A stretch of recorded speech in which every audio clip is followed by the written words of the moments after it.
राम राम राम राम राम राम सीधा बिन गुरु होय कि ज्ञान, ज्ञान की होय बैराग बिनु, गावहि वेद पुराण, सुख की लई हर भक्ति बिनु। बिन गुरु होय कि ज्ञान, ज्ञान की प्राप्ति बिना गुरु के संभव नहीं है, परंतु मूरख हृदय न चेत, जो गुरु मिलहि बिरंचि सम। अगर ब्रह्मा के सदृश गुरु मिल जाएं, फिर भी जो जानकर अपराध कर रहा है, भूले कर रहा है, उसको ब्रह्मा भी नहीं समझा सकते। मूरख हृदय न चेत, सठ सुधरई सत्संगत पाई। सठ तो सुधर जाते हैं, परंतु मूर्ख हृदय न चेत। जो मूर्ख, जैसे रावण, ये रावण के संदर्भ में ही कहा गया है। रावण जानता है कि ये साक्षात परमात्मा ने भूमंडल पे अवतार लिया है, फिर भी अपने बुद्धि के अतिरेक में वो उनकी परीक्षा करता है। और परीक्षा करके ये हमेशा ख्याल रखना चाहिए कि अगर हम परमात्मा की परीक्षा कर रहे हैं, परीक्षक हमेशा जिसकी परीक्षा ली जा रही है उससे श्रेष्ठ होना चाहिए। परमात्मा से कोई श्रेष्ठ हो ही नहीं सकता है, संभावना ही नहीं है। और हम परमात्मा की परीक्षा लेने जा रहे हैं, ये हमारी बहुत बड़ी नासमझी है, मूर्खता है, अल्पज्ञता है। इसी प्रकार से हम संत महापुरुषों की, गुरु की परीक्षा लेने जा रहे हैं, तो ये हमारी बड़ी नासमझी होती है। परमात्मा, संत, गुरु, ये सब श्रद्धा के विषय हैं। श्रद्धा और विश्वास, अगर हमारी उनके प्रति सच्ची श्रद्धा है तो उधर से परिणाम वैसा ही आएगा। परिणाम श्रद्धा देती है, ना कि अन्य कोई कारण से परिणाम आता है। तो रावण के साथ सबसे बड़ी समस्या यही है कि वो परमात्मा को जानता है, परंतु पहले तो उसके मन में संशय आ जाता है। जो हरि अवतार भगवान ने अगर अवतार लिया है, संदिग्ध है। पर दूसरी तरफ वो देख रहा है, खरदूषण मोहि संबल बनता, तिन्हीं को मारे बिन भगवंता। खरदूषण तो मेरे समान बलवान थे, उनको भगवान के अतिरिक्त कोई दूसरा मार भी नहीं सकता, तो इसलिए भगवान ने ही अवतार लिया होगा। अब ऐसी स्थिति में अगर उसके मन में संशय हुआ था, संदेह हुआ था, तो उसको जाना चाहिए था भगवान शंकर के पास। वैसे वो शंकर जी को कभी कभी कुछ अंशों तक गुरु रूप में स्वीकार करता है, परंतु गुरु की मर्यादा जो होनी चाहिए उसका पालन रावण नहीं करता है। एक बार शंकर जी को नीचा दिखाने के लिए, गुरु को नीचा दिखाने के लिए रावण ने कैलाश पर्वत को उठा लिया। गोस्वामी तुलसीदास जी कहते हैं, मनहु तोल निज बाहुबल। अपने बाहुबल की वो तुलना कर रहा है, किसके साथ? भगवान शंकर और कैलाश के साथ। अगर हम गुरु के साथ अपनी तुलना करने लग जाएं, अपने शक्ति सामर्थ्य की तुलना करने लग जाएं, तो इससे अधिक निंदनीय नीच कर्म क्या हो सकता है। परंतु रावण ने ऐसा किया है। फिर भी अगर भगवान शंकर के प्रति, भगवान शंकर ने तो कृपा करके, करुणा करके, भगवान चाहते तो कैलाश को उठने देते, हल्का दिखा देते, परंतु भगवान ने उस पर कृपा की, करुणा की। पार्वती जी ने देखा कि कैलाश डगमगा रहा है, तो भगवान शंकर ने अपने पैर के अंगुष्ठ से कैलाश को थोड़ा सा दबाया, जिससे रावण की भुजा दब गई और रावण रुदन करने लगा। फिर भगवान शंकर का अनेक प्रकार से स्तवन किया है उसने, और भगवान शंकर ने फिर उस पर कृपा की है। तो हम कह रहे थे कि अगर उसके मन में भगवान श्री राम के प्रति, परमात्मा के प्रति संदेह उत्पन्न हुआ, तो संशय निवृत्ति के लिए भगवान शंकर की शरण में जाना चाहिए था। भगवान शंकर से निवेदन करना चाहिए था कि क्या वास्तविक में परमात्मा का भूमंडल पे अवतरण हुआ है या मेरी ये भ्रांति है। परंतु उसने ऐसा नहीं किया। उसको लगा कि मेरे पास तो 10 मस्तक हैं, भगवान शंकर तो पंचमुख वाले हैं, 5 सिर वाले हैं, और 5 सिर वाला मेरे से अधिक बुद्धिमान कैसे हो सकता है। ऐसी उसकी नासमझी है, ऐसी उसकी नासमझी है। जो भी हुआ, भगवान की परीक्षा लिया। परीक्षा में भगवान ने आगे की लीला जो करनी थी, भगवान ने सीता जी से कहा है, अब मैं कुछ करूं ललित नर लीला, अब मैं कुछ ललित नर लीला करने जा रहा हूं। उसमें समस्या क्या है भगवान? तो उसमें समस्या ये है कि रावण मेरी शक्ति को बंदनी बनाना चाहता है। तुम अर्थात सीता, आप मेरी शक्ति हो और वो शक्ति को ही बंदी बनाना चाहता है। और अगर वो शक्ति को बंदी बना लेता है तो किस प्रकार से फिर आगे की लीला हो पाएगी। परमात्मा की शक्ति को कोई अगर कैद में डाल दे, बंदी बना ले, जैसे रावण ने अशोक वाटिका में रखा था, तो लीला कैसे आगे की हो पाएगी। तो भगवान ने कहा कि तुम पावक में करो निवासा। अग्नि जैसा पवित्र कोई नहीं है, इसलिए आप अग्नि में प्रवेश कर जाएं। दूसरा, मुखाग्र अग्नि, वेदों ने कहा है अग्नि जो है परमात्मा का मुख है, अर्थात परमात्मा में ही सीता जी, परमात्मा की शक्ति जो लीला करने के लिए सीता रूप में प्रकट हुई थी, उनसे निवेदन किया कि आप हमारे अंदर प्रवेश कर जाएं और मैं अब जो लीला करने जा रहा हूं उसमें रावण जो है छाया का हरण कर पाएगा। जो छाया तुम्हारे ही जैसी होगी, बिल्कुल उसमें रावण को भेद नहीं समझ में आएगा और साधारण व्यक्ति भी उस भेद को नहीं समझ सकेंगे। ऐसा ही हुआ। तो कहने का मतलब यह है कि रावण मूर्ख है। रावण अपनी मूर्खता का परिचय ऊपर के प्रसंग इत्यादि से दे रहा है। आगे भी उसने मूर्खता के बहुत से काम किए हैं, जैसे हनुमान जी की पूंछ में आग लगाकर लंका ध्वंस हुई, और लंका ध्वंस होने के बाद लंका ध्वंस हो रही थी, उसमें भी वही अग्नि लंका को जला रही थी। और सोने की लंका, सोना जैसे जलता नहीं है, परंतु यह शोक अग्नि जो है, भगवती सीता जी की शोक अग्नि जो है वो जला रही है, और अग्नि के रूप में भगवती सीता प्रवेश कर गई हैं, और उनकी उपस्थिति से ही वो लंका जल सकी है। और उस लंका को जलाने में भी 2 विशेष बातें देखने को मिली।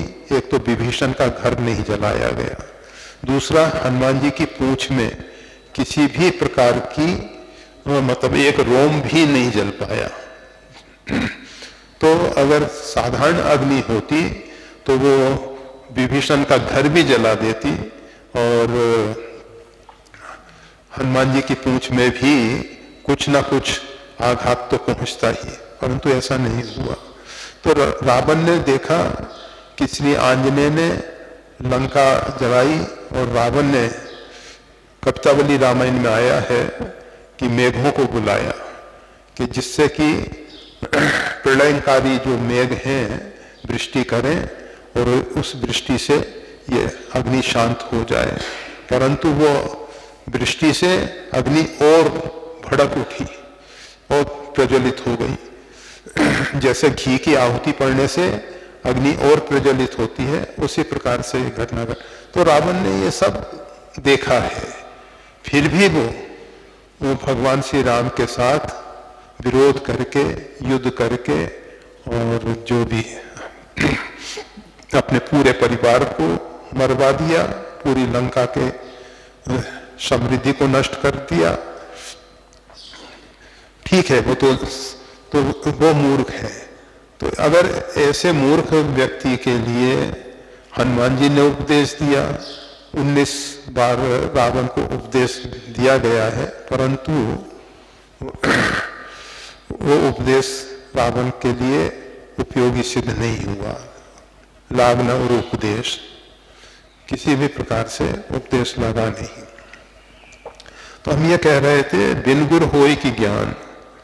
गोस्वामी तुलसीदास जी कहते हैं कि अगर गुरु जो हैं मिल भी जाएं तो भी ज्ञान की प्राप्ति नहीं हो सकती। किसको? मूर्ख को। और अगर सठ है, सुधरने की संभावना है। मूर्ख को आमूल परिवर्तन करना पड़ेगा।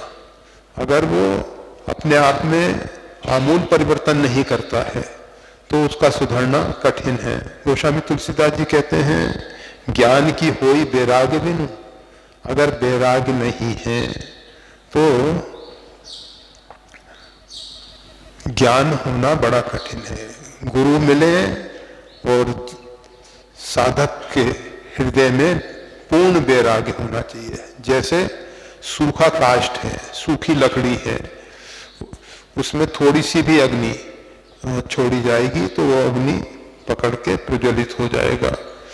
परंतु गीली लकड़ी है, बहुत अधिक गीली लकड़ी है, तो बहुत धुआं देगी और उसका प्रज्वलित होना कठिन हो जाता है। इसी प्रकार से जो संसार के राग में, संसार की भोग विलासिता में रमा हुआ है, रम रहा है, जिसको संसार की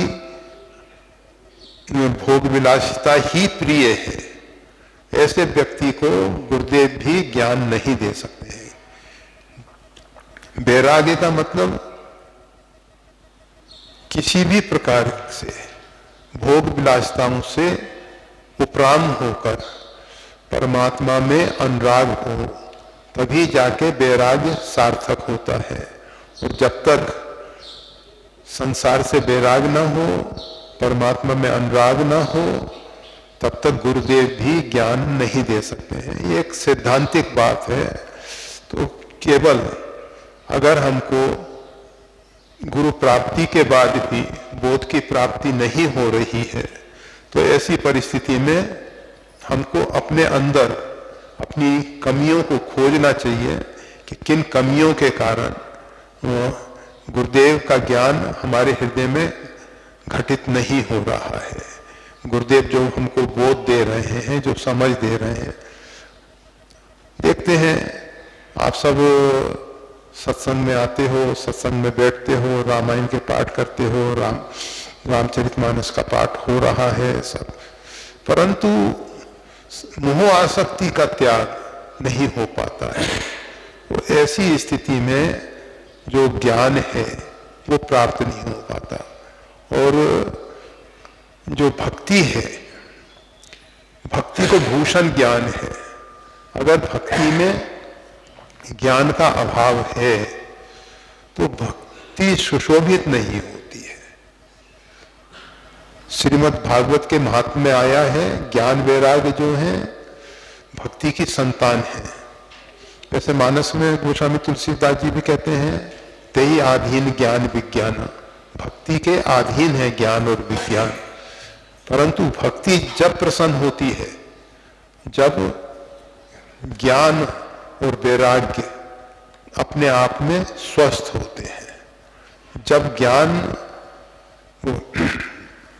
और वैराग्य स्वस्थ नहीं होते हैं, अस्वस्थ होते हैं, रुग्ण अवस्था में होते हैं अथवा जीर्ण अवस्था, वृद्ध अवस्था, तो ऐसी स्थिति में भक्ति प्रसन्न नहीं होती है। और जब भक्ति प्रसन्न नहीं होती है तो हम सोचते हैं कि चलो ज्ञान नहीं है, हम भक्ति करके आत्म कल्याण की प्राप्ति कर लेंगे। नहीं, हमको चाहिए श्रुति सम्मत हरि भक्ति, संयुक्त ज्ञान विवेक। ज्ञान और विवेक से जो संयुक्त श्रुति सम्मति, जो श्रोत्रीय भक्ति है, वो भक्ति हमारे जीवन में आनी चाहिए। ये नहीं, स्वेच्छाचारी भक्ति से कल्याण नहीं होता है कि हम तो बहुत भक्ति कर रहे हैं। नहीं, जो भक्ति का सूत्र है, नारद भक्ति सूत्र, सांडिल भक्ति सूत्र, अंगिरा भक्ति सूत्र, ये सब भक्ति के सूत्र हैं। इनके माध्यम से जो भक्ति की व्याख्या की गई है, उस व्याख्या के अनुसार हम अपने जीवन में भक्ति को अपनाएं। स्वेच्छाचारिणी भक्ति, जैसे राम भक्ति जहाँ सुरसरी धारा, गंगा जब स्वेच्छाचारिणी हो जाती है, विध्वंसकारी हो जाती है, उच्च श्रृंखल हो जाती है, तो वो वंदनीय नहीं रह पाती है, वो पूजनीय नहीं रह पाती है। गंगा जब अपने तटबंध के अंदर प्रवाहित होती है तो वो वंदनीय और पूजनीय होती है। इसी प्रकार से भक्ति स्वेच्छाचारिणी नहीं होनी चाहिए। हम ये नहीं कहते कि भक्ति केवल दंभ बन जाए, मतलब हम देखा देखी करने लग जाएं। देखा देखी हम ऊपर से भक्ति का दंभ कर सकते हैं। भक्ति तो हृदय का विषय है। स तस्मिन परम प्रेम, वो हृदय में जब तक परम प्रेम नहीं होगा तब तक भक्ति नहीं हो पाएगी। भले ही हम कितना कीर्तन करें, पाठ पूजा करें, सब करें। तो गावई वेद पुराण सुख की लय हरि भक्ति बिनु, वेद और पुराण सभी एक मत से इस बात को स्वीकार करते हैं कि जीवन में अगर भक्ति नहीं है तो जीव को सुख नहीं मिल सकता है। हमारे को भक्ति जो है शांति देती है और शांति से सुख मिलता है। अगर शांतस्य कुतो सुखम, अशांत चित्त को कब सुख मिला है, कैसे मिलेगा? जब हमारा चित्त व्याकुल होता है, सुख सुविधाएं भरपूर हैं, हमारे पास भोग की सामग्री बहुत अधिक है, सब कुछ है, परंतु चित्त अशांत है, तो वो सब सामग्री, वो सब साधन हमको शांति नहीं दे पाते, और शांति नहीं मिलने पे सुख नहीं मिल पाता है। तो वेद पुराण कहते हैं, हम जो सोचते हैं कि साधनों से सुख होता है, इस भ्रांत धारणा को मन से निकाल देना चाहिए।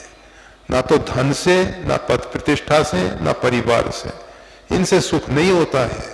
हम अभी तक अपने जीवन में इन्हीं दिशाओं में कार्य करते रहते हैं। हम सोचते हैं अच्छा बंगला होगा, अच्छा घर होगा, उसमें आधुनिक सब वातानुकूल सुविधाएं होंगी, उसके साथ साथ प्रचुर धन होगा, धन हमारी रक्षा करेगा, कभी भी जरूरत पड़ेगी हॉस्पिटल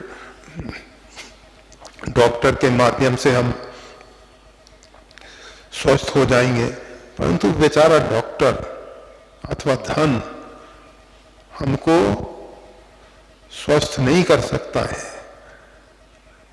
अगर व्यक्ति सोचे कि धन के, ठीक है, धन माध्यम बन जाता है, निमित्त बन जाता है, उससे डॉक्टर उपचार करता है और उपचार करने से प्रारब्धानुसार लाभ भी मिलता है, परंतु वो प्रारब्धानुसार लाभ मिलता है, केवल डॉक्टर की चेष्टा से नहीं, डॉक्टर के पुरुषार्थ से नहीं, अथवा हमारे धन खर्च करने से नहीं।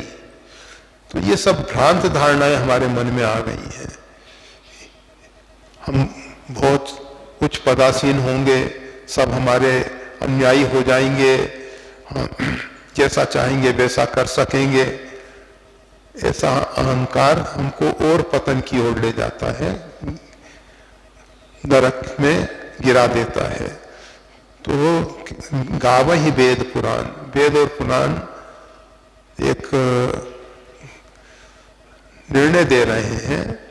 गावहि मतलब वहां गाने का मतलब वेद पुराण गाए गए हैं, संगीत में है, उनका गान हो सकता है, तो वो सब एक मत से ये बात स्वीकार कर रहे हैं। सुख की लय हरि भक्ति बिनु, भगवान की भक्ति के बिना जीव सुख नहीं ले सकता है। तो इस दोहे को अगर हम समझना चाहते हैं, अपने जीवन में चरितार्थ करें और अपने अंदर से दृढ़ निश्चय करें, जो हमारी आज तक दौड़ धन वैभव पद प्रतिष्ठा और संपत्ति के प्रति रही है, वो सब दौड़ बंद हो और शाश्वत शांति और सुख तो केवल भगवान के चरणों में है। इसलिए उस दिशा में हम सबको कार्य करना चाहिए। करिए, पाठ करिए। अभी महाराज दशरथ का अंत्येष्टि बाकी है, सब तरफ से भरत जी को प्रेरित किया जा रहा है। तात हृदय धीरज धरो, करो जो अवसराज। आप जो भूतकाल में बीत चुकी घटना है उसका चिंतन ना करें, अभी जो वर्तमान अपने सामने कर्तव्य है, आपके सामने कर्तव्य है। महाराज दशरथ का जो शरीर, पार्थिव शरीर तेल की नाव में भर के रखा गया है, इस नाव में तेल भर के रखा गया है, उसमें से उनको निकाल के उनकी अंत्येष्टि की जाए। जय श्री राम।